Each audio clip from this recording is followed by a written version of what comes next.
ऊंची घड़ियों और चौड़ी नदियों के बारे में उसने कल्पना की। गेंदबाजी टोपी पहने बूढ़े आदमी, छतरियों वाली महिलाएं, चमकदार लाल बसें और बड़ा घर जहां रानी अपने सभी पहरेदारों के साथ अपनी लंबी फजी टोपी और लंबे जूते पहने रहती थी। लेकिन जब वह लंदन के हवाई अड्डे पर पहुंची तो ये बिल्कुल वैसा नहीं था जैसा उसने सोचा था। आसमान का रंग बहुत ही भयानक ग्रे था और हवा चल रही थी और बारिश हो रही थी। शिरीन का मन करता था कि उसने अपनी सैंडल पहनने का फैसला न किया होता क्योंकि उसके पैर की उंगलियां बहुत ठंडी थीं। और सबसे बुरी बात यह थी कि हर कोई उसे ऐसे देख रहा था जैसे वह एक बड़े सिर और 3 आंखों वाली एलियन हो। शिरीन ने आश्चर्य से देखा कि वह अकेली चादर ओढ़े हुए थी। पास खड़ी एक लड़की ने इशारा किया और हंसते हुए अपनी माँ से पूछा, उसने अपने चारों ओर इस तरह से एक बड़ा कपड़ा क्यों लपेटा हुआ है? माँ ने छोटी लड़की को दूर खींच लिया और उससे कहा कि इशारा करना असभ्यता है। शिरीन छोटी लड़की को बताना चाहती थी कि यह कोई बड़ा कपड़ा नहीं है, यह एक चादर है। और तेहरान में कई लड़कियां और उनकी माएं और दादियां चादर पहनती हैं क्योंकि यह उनकी संस्कृति का हिस्सा है। बेशक, शिरीन अपनी चादर उतारना चाहती थी क्योंकि उसे इस तरह से घूरना पसंद नहीं था, और वह चाहती थी कि वह तेहरान वापस आ जाए जहां धूप थी और उसके पैर एक बार फिर गर्म होंगे। चलो तुम्हें घर पहुंचाते हैं, उसकी मौसी ने कहा और उसने छोटी लड़की को जल्दी से एक बड़ी काली टैक्सी में बिठाया जिसकी छत पर नारंगी रंग की रोशनी थी। शिरीन को लगा कि टैक्सी ड्राइवर बहुत मजेदार लग रहा था, बिल्कुल भी उसके अंग्रेजी शिक्षक श्री रहीमी की तरह नहीं। उसने ब्लाइमी और ठीक है प्यार, कहाँ जाना है जैसी बातें कहीं। छोटी शिरीन को ये शब्द समझ में नहीं आए, लेकिन सौभाग्य से उसकी आंटी को समझ में आ गया और वे जल्द ही शहर से होते हुए उसके नए घर की ओर चल पड़े। शिरीन अपनी आंटी से पूछना चाहती थी कि उसने इंग्लैंड में चादर क्यों नहीं पहनी, जबकि वह तेहरान में अपनी माँ से मिलने के लिए हमेशा चादर पहनती थी। वह जरूर भेष बदल कर आई होगी, छोटी लड़की ने सोचा। लेकिन शिरीन को यह भी याद था कि उसकी माँ ने हमेशा उससे कहा था कि दूसरों से अपना असली रूप छिपाने की कोशिश करना बेकार है, इसलिए शिरीन को आश्चर्य हुआ कि उसकी आंटी ने इंग्लैंड में भेष बदल कर क्यों रहना चुना। लंदन वाकई एक बहुत ही अजीब जगह साबित हुई। पहले हफ्ते में हर दिन बारिश हुई और शिरीन को ब्रिटिश गर्मियों के बारे में बिल्कुल भी नहीं पता था।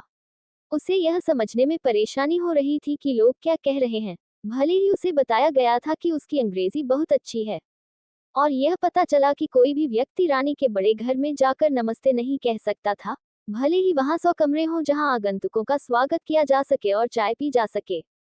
युवा लड़की अपने नए घर में बहुत निराश थी और उसे अपनी माँ, पिता और अपने दोस्तों की याद आती थी। यहाँ तक कि खाना भी अलग था। यह मौसम की तरह ग्रे था और ऐसा लग रहा था कि यह फ्रीजर से डिब्बों में से निकला है, न कि उसकी माँ के केसर वाले लूबिया पोलो या कुरकुरे तार डीक की तरह जो रंगीन और खाने में स्वादिष्ट था। जब शिरीन के अपने नए स्कूल जाने का दिन आया, तो वह बहुत घबराई हुई थी और अपनी आंटी को समझाने की कोशिश कर रही थी कि वह बिस्तर से बाहर निकलने के लिए बहुत बीमार है। मैं नहीं जाना चाहती, उसने विरोध किया। मैं किसी को नहीं जानती और लोग मुझे घूरते रहते हैं। स्कूल में बहुत सी लड़कियां हैं जो तुम्हारी तरह चादर ओढ़ती हैं, छोटी, उसकी मौसी ने कहा। मुझे यकीन है कि आज तुम बहुत से दोस्त बनाओगी, बस इंतजार करो और देखो। लेकिन ऐसा बिल्कुल नहीं हुआ, शुरू में तो बिल्कुल नहीं। वहां वाकई दूसरी लड़कियां भी थीं जो चादर ओढ़ती थीं, लेकिन वे सभी शिरीन से बड़ी थीं और उन्होंने उससे बात करने से इनकार कर दिया। उसकी अपनी कक्षा की लड़कियां इशारा करके हंसने लगी।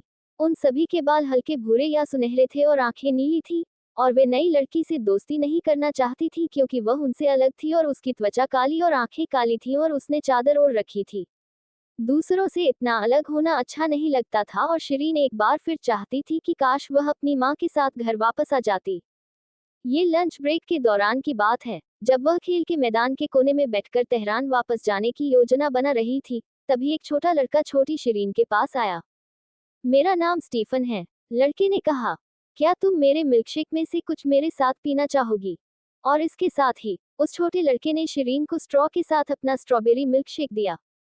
शिरीन को लगा कि मिल्कशेक का स्वाद लाजवाब है और उसे खुद को इसे पूरा पीने से रोकना पड़ा। दूसरों पर ध्यान मत दो, वे कभी कभी मेरे साथ भी बुरा व्यवहार करते हैं क्योंकि मैं अपनी माँ के साथ रहता हूँ। मेरे पिताजी बहुत समय पहले हमें छोड़कर चले गए और अब हम दोनों ही हैं।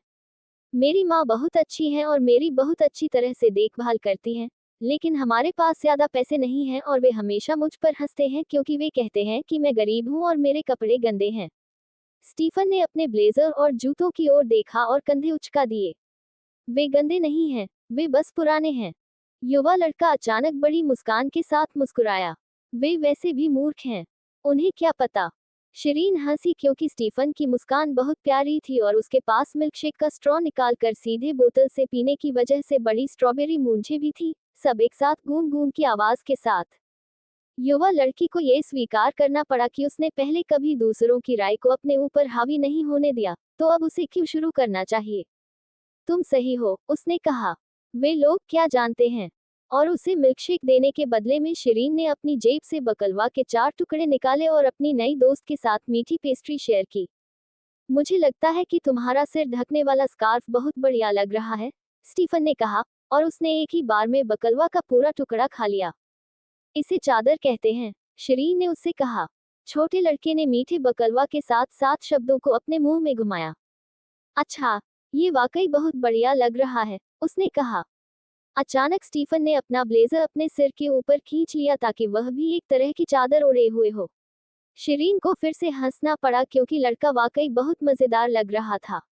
उसने कल्पना की कि उसके माँ और पिता स्टीफन को बहुत पसंद करेंगे क्योंकि वह एक मजबूत व्यक्ति था और हमेशा जीवन के उज्जवल पक्ष को देखता था, जिसे शिरीन की माँ ने कहा था कि लोगों के लिए करना बहुत जरूरी है। जल्द ही दोनों कल्पना और रोमांच के खेल में खो गए, खेल के मैदान के कोने में इधर उधर भागते हुए, हर जगह एक दूसरे का पीछा करते हुए। उन्होंने कहानियां साझा की और शिरीन ने स्टीफन को तेहरान में जीवन के बारे में सब कुछ बताया, और स्टीफन ने शिरीन को लंदन में की जाने वाली सभी मजेदार चीजों के बारे में बताया, जैसे बड़े पार्क में खेलना या चिड़ियाघर या सिनेमा जाना। वहां एक बहुत बड़ा पहिया भी था जिस पर आप सवारी कर सकते थे। उन्होंने इसे टैम्स नदी के किनारे बनाया है। ये बहुत बड़ा है, उसने अपनी बाहों से हवा में एक बड़ा घेरा बनाते हुए कहा।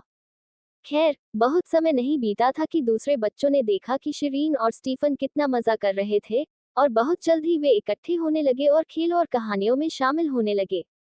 बच्चों को वापस कक्षा में बुलाने के लिए घंटी बजने से पहले बच्चों का एक बड़ा समूह इकट्ठा हो गया था और शिरीन को तेहरान में अपने जीवन के बारे में कहानियां सुना रहा था, कैसे वह रात में आसमान से बम गिरने की आवाज सुनकर अपने बिस्तर के नीचे छिप गई थी, या कैसे वह अपने पागल चाचा से मिलने जाती थी जो समुद्र तट पर एक बड़े घर में रहते थे जहां वह छुट्टियों के लिए जाती थी।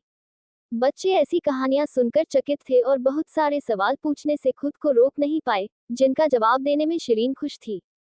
इसके बदले में शिरीन ने इंग्लैंड के बारे में पूछा और पूछा कि गर्मी के मौसम के बावजूद वहां इतनी ठंड क्यों है, और रानी को आगंतुक क्यों पसंद नहीं है। इससे बच्चे हंस पड़े। अंत में एक शिक्षक को खेल के मैदान में आना पड़ा और बच्चों को वापस कक्षा में बुलाना पड़ा क्योंकि उन्होंने घंटी बजने पर भी ध्यान नहीं दिया था क्योंकि वे बहुत मजे कर रहे थे। खेल के मैदान में जाते हुए शिरीन को स्टीफन के प्रति बहुत आभार महसूस हुआ क्योंकि उसने उसे कुछ बहुत महत्वपूर्ण दिखाया था।